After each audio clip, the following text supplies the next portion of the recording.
亲爱的朋友们，欢迎来到微光夜读。新来的会计是老板小姨子，我请客户吃饭花了800，他只给报销一半，还理直气壮地说：“请客户吃饭，难道你没吃吗？既然你也吃了，凭什么要求全报？”我打电话给老板，想说明情况，反而被老板娘阴阳了一通。好，那下次招待客户我不吃，我就在一旁看着。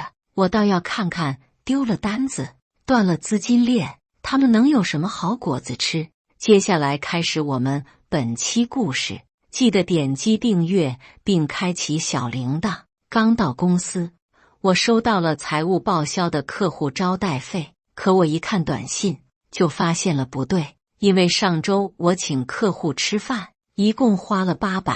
可报销过来的钱却只有400，于是我去财务室找了出纳。倩，我申请报销的招待费是800，怎么只收到400呀？是不是发错了？倩却一脸尴尬地说：“单子都是燕扰核算的，我只负责转账，有什么问题你跟他沟通吧。”他话音刚落，燕扰就进了办公室，于是我问他：“小扰，我申请报销的招待费是800，怎么只收到400呀？是不是搞错了？”可燕扰却鄙夷地看了我一眼，道：“请客户吃饭，难道你没吃吗？既然你也吃了，凭什么要求全报？出来上个班还想占公司的便宜，你是有多穷啊？”听见他这番迷惑发言，我都懵了。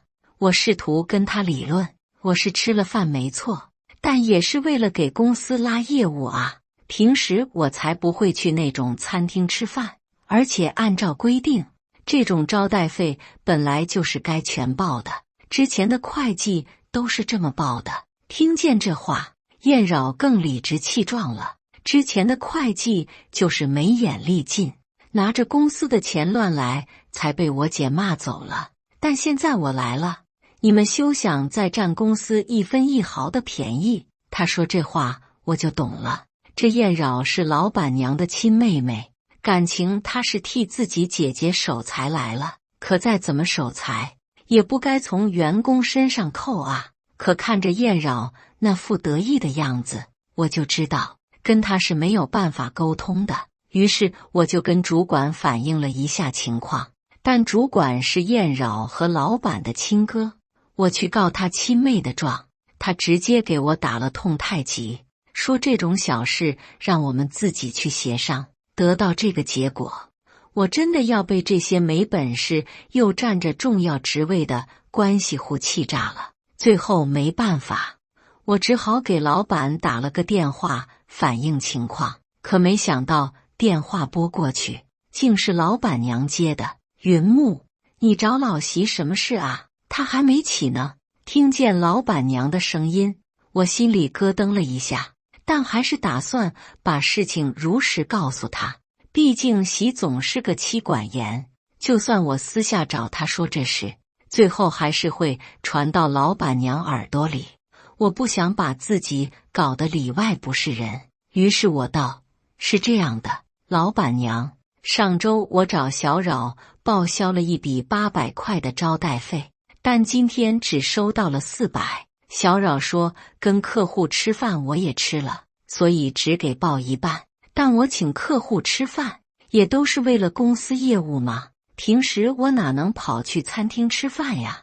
您看能不能跟小扰那边说一声，帮我全报了？”可听完我的话，老板娘却用跟燕扰如出一辙的口气说道：“这是小扰刚刚跟我说过了，不是我说你啊。云木，你说你们平时请客户吃饭就吃饭，用得着去那么贵的餐厅吗？一顿饭就800，公司哪有那么多钱去给你们吃饭？我看你们有些人就是借着招待客户的名义，故意去那种大餐厅消费，真不知道是客户想吃，还是你们自己想吃。这次的事情呢，就当是给你们提个醒，以后招待客户的时候，自己心里要有点数，别干那种以公济私的事情。这话简直把我气笑了。我为了公司业务辛苦应酬，有时候喝得胃都疼了，还在尽力坚持。可到了老板娘口中，居然变成了以公济私。行，那下次请客户吃饭的时候，我就在一旁看着，我不吃总行了吧？说来也巧，刚挂断老板娘的电话，我就收到了客户的信息。宣美的齐总是公司目前最大的客户，说11点就到一城，想找公司再订一批原木家居。于是我在钉钉上申请了外勤，去机场接了齐总。这位齐总本是公司对家的客户，有一回机缘巧合，我在一个家居展碰上他们品牌在做外销，结果他们的销售人员不小心把产品材料介绍错了，害得他们公司差点错失一笔大单子。当时我在一旁用一口流利的英文帮他们把场面圆了回来，最后客户成功下单，我也因此结识了齐总，还把他发展成了我手里的客户。于是在机场接到齐总后，我们如同老友般寒暄了几句，然后我把他带去工厂，给他介绍了我们新设计出来的款式。总体来说，齐总对我们的产品还是满意的，只是价格上还需要再洽谈。于是从工厂出来后，我邀齐总几人去会所吃饭。菜上齐后，我热情地招呼道：“大家一路辛苦了，咱们先吃饭吧，吃完饭再慢慢谈。”话音一落，齐总率先动筷，气氛一下子热络了起来。唯有我正襟危坐地坐在座位上，没动筷也没喝酒。齐总奇怪地问：“小云，你怎么不吃啊？”我叹了口气道：“我不敢吃啊，齐总，我上回请一个客户吃饭花了800多，我们财务非说我也吃了，只肯给我报销400，我一个打工妹哪能那么奢侈啊？所以这次我还是不吃了，免得报销被卡。”听见这话，齐总都惊了：“你们公司现在效益这么差吗？连招待费都报销不了了？那我要是下了单，你们还能如期交货吗？我这批货可是销往国外的，必须得如期装柜。我有些为难，这个我也不敢保证，因为工厂那边不归我管，是老板娘的亲戚在打理。齐总，咱们合作这么多年了，我不仅仅是把您当客户对待的，您在我这儿更是朋友，所以我不会拿那套销售话术来敷衍您。对您我真是有什么就说什么的。”这话一出，齐总果然若有所思起来。随后齐总笑道：“那这个暂且先不提吧，到时候我再看看。先吃饭吧，小云你也吃，大不了这顿我请，那怎么行呢？齐总大驾光临，地主之谊我还是要尽的，您可别跟我抢。”饭后，我又客客气气地将人送走了。等回公司后，主管燕明把我叫去了办公室。“怎么样，齐总返单了吧？你那边上点心，催他们赶紧把定金打过来。公司账上钱不多了，有几个材料商天天催钱，再不结账都没原料供应了。”闻言，我云淡风轻地说：“齐总没返单呢，说还要再考虑考虑。”“什么还要考虑？这客户不是一向下单爽快吗？以前只要来工厂就必返单，今天怎么突然要考虑了？是不是你这边出问题了？”我冲燕明微微一笑：“也没什么大问题吧，就是今天招待客户的时候，我没陪客户喝酒吃饭。”听见这话，燕明瞬间跳脚了：“你这样招待客户，人家能给你下单才怪。你作为一个销售，怎么连这点礼数都不懂？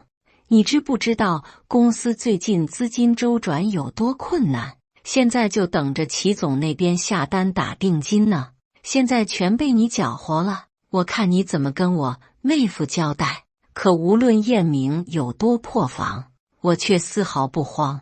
不是燕会计说的吗？请客户吃饭，因为我也吃了，所以只给我报销一半。那一顿这么贵的饭我哪敢吃啊？只好看着客户自己吃喽。这次我没吃，总该给我全报了吧？见我摆烂的模样，叶明气的脸都红了。就因为小扰没给你全报，你就拿公司的利益开玩笑？云木，你是不是不想干了？对呀，不想干了。有本事你就开了我。我丝毫不惧地看着燕明。不过我得提醒你，我在公司干了好几年了，辞退我，记得把我的离职补偿一分不少的赔给我。敢少我一分钱，我直接去劳动仲裁。说完，我悠哉悠哉地拿着发票找严扰报销去了。我倒要看看，这次我一口没吃，他还有没有理由扣我的钱。不过我刚到财务室门口，就接到了习总电话。电话一接起，习总急切的声音从电话那头传来：小云啊，我刚听燕明说你跟齐总那边谈崩了，报销这种小事，你可以直接跟我说吗？怎么这么冲动，拿公司的利益开玩笑呢？今年市场不好做，咱好不容易有齐总这么个打款爽快的客户，怎么能轻易得罪呢？我无奈道：习总，我早上给你打过电话，但是老板娘接的，具体说了什么，你可以直接问老板娘。习总，我作为一个老员工，最近真的是被公司的关系户给搞怕了。他们要是占着闲职就算了，不过就是浪费点工资，但他们一个个占着那么重要的职位，又不干人事，真的对公司影响太大了。话一出口，习总沉默了良久，也有些无奈。我何尝不知呢？但那些人都是我老婆硬塞进来的。我年轻的时候，她帮我良多，我也不好为了小事跟她上纲上线。这么着吧，我明天就回公司，等我回来再替你们处理这个事。既然习总这么说了，我就不打算去找燕扰了，免得再激化矛盾。随后我回了自己工位，美滋滋地点了杯奶茶。可我不去招惹某人，某人却非要来招惹我。燕扰从办公室出来时，刚好看见我在点奶茶，见我下单后，他故意大声阴阳我：你怎么点奶茶就只给自己点呀？真自私！听见这话，我笑了。他卡我报销，说我占公司便宜就算了，这会儿我花自己的钱点奶茶，还要被他扣上自私的帽子，那我就不服气了。于是我果断点击退款，然后吊起嗓子喊了一句：要喝奶茶的同事赶紧来报名啊！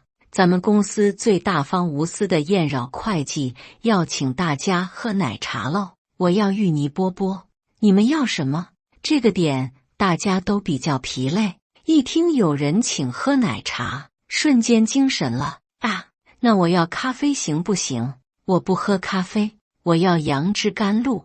见大家争相报奶茶名，燕扰瞬间慌了。谁说我要请客了？云木，你要请就自己请，别拿我当幌子。我似笑非笑地看着他。刚刚我自己点奶茶，你不是骂我自私，说我只顾自己吗？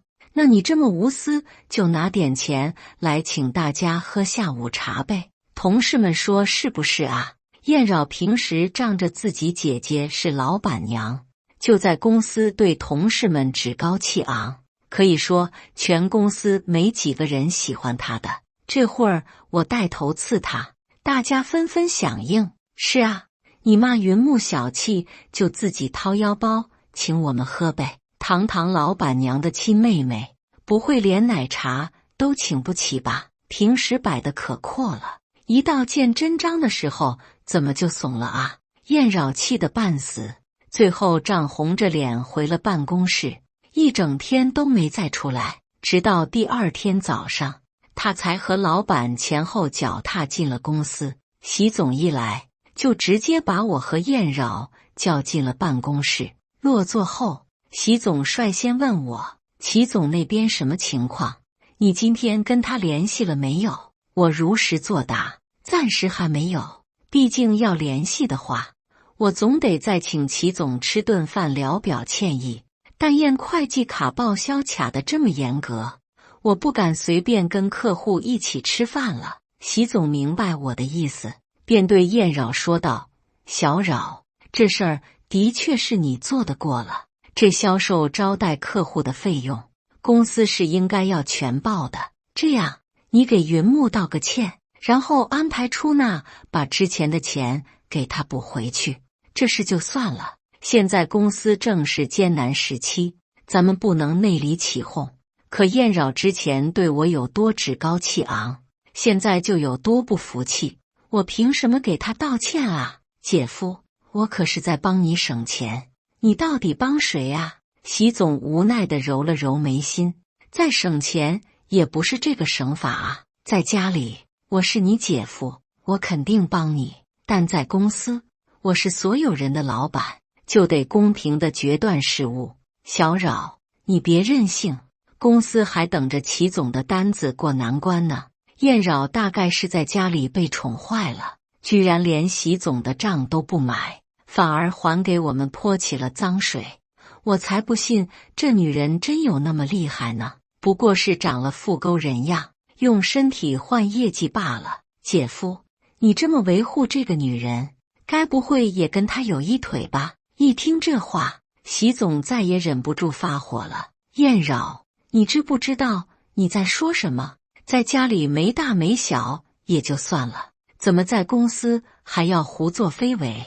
人家云木兢兢业业为公司创收，你卡他报销就算了，现在还污蔑人家，到底是谁教的你这么口苦遮拦、无理取闹？可习总话音刚落，老板娘就突然冲了进来。我教的。见到自家姐姐来撑腰，燕扰瞬间扮起了委屈。姐，你可算来了，你看看姐夫，不替我做主就算了，还帮着外人骂我。闻言，老板娘像母鸡护崽一样把燕扰护在了身后，气势汹汹地骂习总：“习光，你什么意思啊？小扰是我妹，她在公司就代表着我的脸面，你当着下属的骂她，是要打我的脸吗？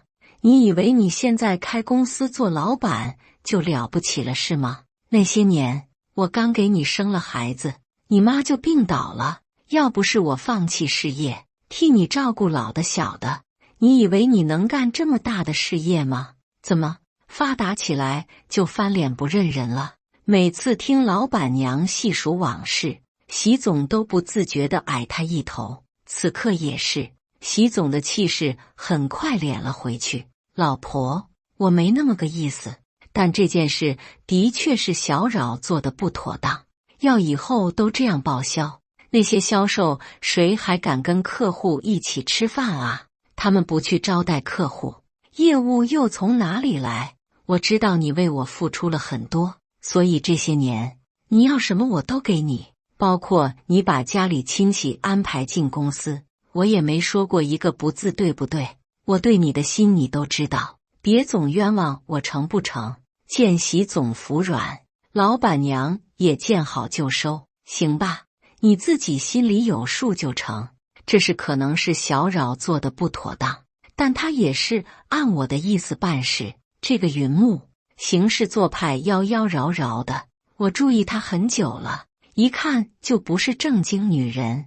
这钱给她补上没问题，但你必须得把她给开了。女销售外面一招一大把，还缺她这一个吗？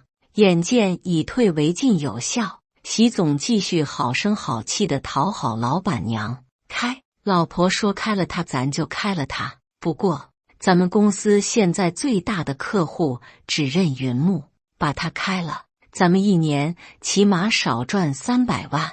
今年销量本来下滑的厉害，接下来可能要委屈老婆过一段时间苦日子了。习总一边说着，一边还疯狂地给我使眼色。我立刻会意，配合着表演。行，开了我吧，就你们这一公司关系户，我早就不想干了。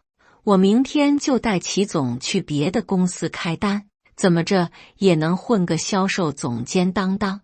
这一套连招打下来，老板娘果真犹豫了，毕竟她在做，还能跟钱过不去吗？于是老板娘瞬间换了副笑脸，道：其实开除这事也不是不能商量。云木到底在咱们公司干了这么多年，我也不是非要撵人走。这样吧，等会儿我先让小扰帮你把招待费给补齐了，然后你明天赶紧约齐总再谈谈订单的事儿。要是能谈成，我不仅让老席也给你升总监，还让小扰给你道歉，你看怎么样？虽然不知老板娘打的什么主意，但席总的确算个有人情味的好老板。公司的各项制度对员工来说也比较友好，能不辞职我也不想折腾。于是我点了点头，我没问题。但第二天我打算去见齐总时，就知道老板娘打的是什么主意了。翌日，我和齐总约的时间是中午重新洽谈订单的事，于是我提前申请了外勤，正要打卡离开，我却被燕扰叫住了。她给我引荐了一位美女，这是我远房表姐韩甜甜，也是做销售的，今天刚来我们公司，你带着她一起去吧，就当带她熟悉一下业务。远房表姐又是个关系户啊，而且我看这位韩甜甜烫着精致的大波浪，面容姣好，衬衫扣子解开了2颗，脖梗下的事业线若隐若现，又短又紧黑色的包臀裙下，一双长腿裹着黑丝，性感非凡。老实讲，如果我在网上刷到这种美女，我一定目不转睛的欣赏，但穿成这样来上班的确有点不太得体，尤其是穿成这样去应酬，傻子都能看出是什么意思。所以老板娘是怕我离职把客户带走，干脆找个人来接替我，等能从我手里把客户彻底拉过去后，估计就会直接把我开了。而且她们2姐妹也是真心觉得我是靠出卖身体维系客户，以为找个比我更漂亮的美人来就能完全取代我，殊不知任家齐总是比习总还要爱妻的妻管严，最烦合作方搞这种花花肠子。待会儿韩甜甜老老实实跟着我谈业务也就罢了，但凡她敢闹什么幺蛾子，就等着齐总翻脸吧。这次我依旧把齐总约到了一个商务会所，刚见面我就上次的事情对齐总表示了抱歉。不好意思啊，齐总，上次都没把你们招待好，今天我特意过来请罪。而且关于你上次想定的那几个款式，我已经跟老板申请了，按最优惠的力度给您供货。至于订单进度，您也不用担心，只要你下了单子，我一定让工厂给您优先排单，保证您在我这里可以拿到比同行最优惠且效率最高的货。齐总的外销路子利润大，谈价向来爽快，唯一要求的就是要按时出货，得到我的保证。齐总很满意，有你这句话我就放心了。咱们合作这么多年，你的办事能力我是信得过的。我跟齐总这么一来二往的寒暄着，就把单子给定下了。那位韩甜甜大概是觉得自己没发挥作用，便立马上前笑道：既然单子没问题，那咱们就先吃饭吧。齐总喜欢喝什么酒呢？今儿个啊，我陪您喝个尽兴。见齐总眼神落在他身上，我赶紧介绍道：齐总，这是我们公司新来的业务员韩甜甜，也是位很优秀的销售。齐总淡笑着点点头，没再多说什么。等菜上齐后，我和韩甜甜一同敬了齐总一杯。包厢里气氛还算融洽，但很快齐总的手机突然响了，是他太太打来的视频通话。齐总的太太也是一位事业有成的优秀女性，两人平时聚少离多，所以有空就会打视频。因为是在应酬，所以齐总只简单的跟太太说了几句，就结束了视频通话。但这却给韩甜甜找到了话头。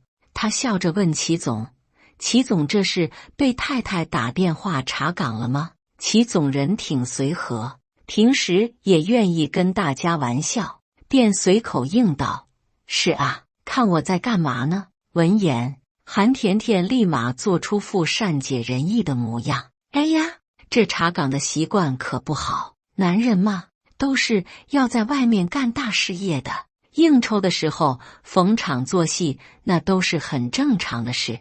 这时候咱们女人就要当好男人成功路上的贤内助，哪能随意添乱呢？边说着，韩甜甜边端起桌上的酒杯，走到齐总面前：“来，齐总，我敬您一杯。”听完这番话，齐总微不可察地皱了皱头，但被当众敬酒，他还是给面子的端起了酒杯。但谁知两人在碰杯时，韩甜甜手上的杯子忽然没拿住，那大半杯酒全洒齐总身上了。韩甜甜惊呼一声，赶紧拿纸想给齐总擦一擦，可他手还没碰到齐总，就被一把推开了。齐总一脸怒容道：“你干什么？”韩甜甜眨着他的大眼睛，企图装无辜：“我怎么了？我只是想给您擦擦呀。”齐总，可在座的都是人精，谁看不出来韩甜甜这些花花肠子啊？齐总气得不行，直接对我说道：“小云呐，咱们合作这么多年了，你的业务能力我一直都是认可的。我是什么样的人，想必你也清楚。你今天带个这样的人来是什么意思？觉得我齐伟志那么下作吗？”我赶紧解释：“齐总您消消气，这位韩甜甜是我们老板的亲戚，今天才刚入职，我们主管非让我带他一块儿来，我也实在没办法。”齐总深吸了口气，一脸晦气道：“我看你们公司的管理漏洞也太多了，这单子也别下了，别回头又给我整什么幺蛾子。小云啊，你业务能力这么强，不该留在这小作坊里蹉跎啊。刚好我太太公司在招展会销售，福利待遇非常不错。你人机灵，又说的一口好英文，要是有跳槽的打算，随时告诉我，我把你介绍给我太太。”说完这话，齐总就拂袖而去了，留下韩甜甜站在原地傻眼。可现在傻眼还早了点，等回到公司，我看他怎么跟习总解释。下午我们刚回公司，我就被习总叫进了办公室。怎么样，齐总那边下单了没有？我叹了口气道：“别提了，习总，我本来都跟齐总谈好了，结果韩甜甜一顿乱来，直接把齐总吓跑了，还扬言以后都不跟我们合作了。”什么？韩甜甜又是谁？你去谈业务，带无关人员干什么？我惊讶道：“老板，你不知道吗？早上燕扰带她来的，说是她远房表姐刚入职，让我带她去熟悉业务。但没想到这个韩甜甜故意跟齐总玩花招，气得齐总当场就翻脸，说以后都不跟我们合作了。习总气得差点喘不上气，怎么又冒出个远房表姐了？你去把韩甜甜和小扰都给我叫过来，还有 HR 一起叫来。见习总这模样，看来是要算总账了。把几人都叫来后，习总首先质问 HR： 为什么有新员工入职，你连报都不报给我？ HR 为难地说：这是老板娘打电话交代的，她说是您的意思，我才安排他入职的。于是习总又问燕扰：这到底怎么回事？你们这个远房表姐突然是从哪里冒出来的？你们绕过我往公司插人就算了，怎么还乱安排她出去跑业务？可燕扰却振振有词道：今天的事是甜甜姐冒进了，但我姐说了，公司这么大的客户，光握在云木手里可不行。咱们与其受他掣肘，不如取代他的地位，这样就不怕客户流失了。他这话从公司发展的角度来说，的确没错。可燕扰来公司来得晚，老板娘平时也不太操心公司的事，他们根本不知道我和齐总之间的渊源，以为随便去个什么销售会来是一点就能取代我的位置。如此短浅的目光，彻底把习总惹怒了。我不管你们怎么想的，但你们不通过我就安插人，到底还把我这个老总放在眼里吗？你们究竟知不知道，上季度有2个客户卷款跑了，我们有一大笔烂账收不回来，现在就等着齐总返单盘活现金流。你们倒好，一个篓子接一个篓子的给我捅，你们是不是非要把这公司给我干倒才罢休？从今天开始，你们要还想在公司继续干，全部给我调岗。我养着你们可以，但绝不能让你们在公司胡作非为。这边习总好不容易下定决心要整治关系户，那边老板娘就又及时赶了过来。习光，你要调谁的职呢？他们可都是我娘家人，你要打他们的脸，不就是打我的脸吗？我不允许。但这次习总却没再哄他，而是难得硬气了一回。老婆，我实话跟你讲，你安插进来的娘家人没一个专业的，除了给公司添乱之外，没任何贡献。你要把这种人放在重要位置上，公司迟早倒闭。你难道忍心看我一手创立起来的公司就这样被掏空吗？老板娘很不服气，我这些兄弟姐妹都是大学毕业的，怎么就不专业了？事情根本没你说的那么严重，你少吓我。倒是这云木仗着手里有个大客户，把我娘家人都挑衅了个遍。习光，你老实跟我讲，你是不是跟他有一腿？不然怎么这么护着他？听见这话，我直接翻了个白眼。我跟习总清清白白，就是单纯的上下级。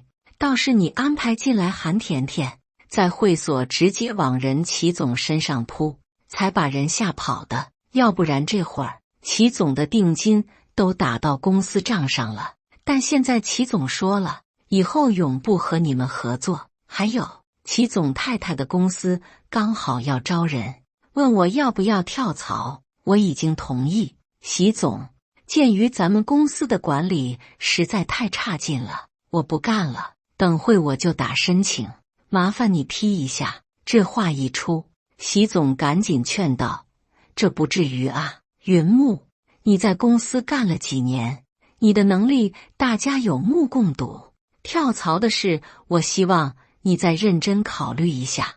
我之前其实有给你升职加薪的想法，只是最近公司资金周转有点困难，我是打算等公司度过这个危机再说的。我跟你保证，等公司扛过去了，我就把燕明调去其他部门，让你做部门主管，工资涨幅可以再商量。可这提议，老板娘当场就给否了。你为了提拔这个小贱人，要把我哥调走？习光，你良心被狗吃了吗？当初要不是我替你照顾家里家外，你能做得起这么大的公司？别以为你是公司老大就可以为所欲为。说到底，这公司是我们俩的共同财产，我也有做主的权利。我不同意你刚刚的说法，你要敢把我家里人都调走，那我们就离婚。当离婚2字被他说出口时，习总都惊了。你为了他们要跟我离婚？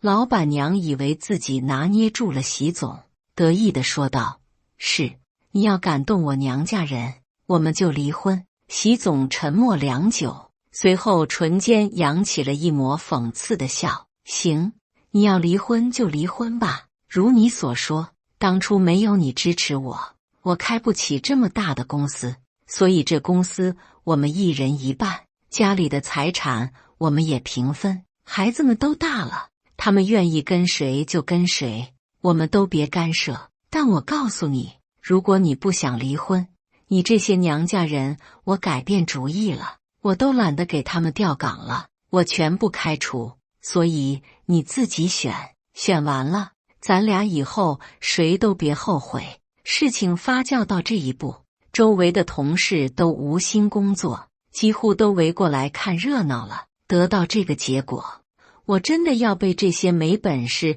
又占着重要职位的关系户气炸了。治行，离就离。当习总和老板娘在离婚分割财产时，我已经成功从公司脱身了。随后我赶紧联系了齐总，请他替我向他太太的公司投递简历，很顺利地通过了面试，并且在离职后，我把之前手里跟新公司重叠的业务资源整合了一下，全都带到了新公司。因迫切地想在新公司做出成绩，我卯足了劲去拓展客户，成效还不错。至于老东家那边，我听说习总真跟老板娘离婚了，因为2个孩子都跟了老板娘，公司里的关系户也实在太多。